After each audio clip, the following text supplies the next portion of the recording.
ಮಸ್ಕಿ ಪಟ್ಟಣದ ಅಂದಾಜು 23 ವರ್ಷದ ಸಿದ್ದಮ್ಮ ಎನ್ನುವ ಗರ್ಭಿಣಿಯನ್ನು ಇಲ್ಲಿನ ಖಾಸಗಿ ಆಸ್ಪತ್ರೆಗೆ ಹೆರಿಗೆಗಾಗಿ ದಾಖಲಿಸಲಾಗಿತ್ತು.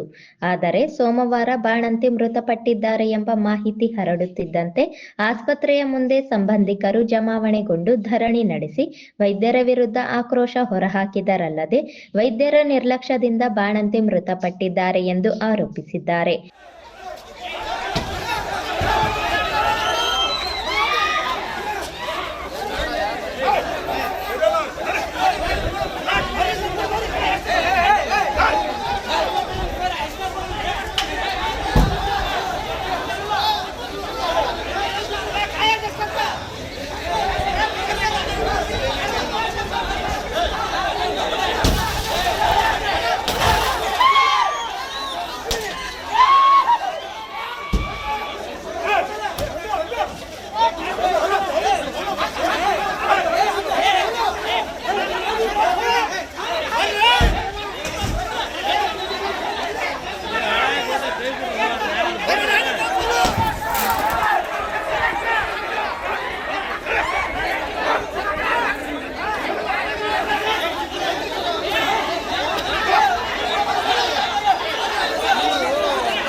ವಿಷಯ ತಿಳಿಯುತ್ತಿದ್ದಂತೆ ಆರೋಗ್ಯ ಮತ್ತು ಕಲ್ಯಾಣ ಇಲಾಖೆ ತಾಲೂಕು ಅಧಿಕಾರಿ ಡಾಕ್ಟರ್ ಶಿವಕುಮಾರ್, ಲಿಂಗಸುಗೂರು ತಾಲೂಕು ವೈದ್ಯಾಧಿಕಾರಿ ಅಮರೇಶ್ ಪಾಟೀಲ್ ಭೇಟಿ ನೀಡಿ ಪರಿಶೀಲನೆ ನಡೆಸಿದ್ದಾರೆ.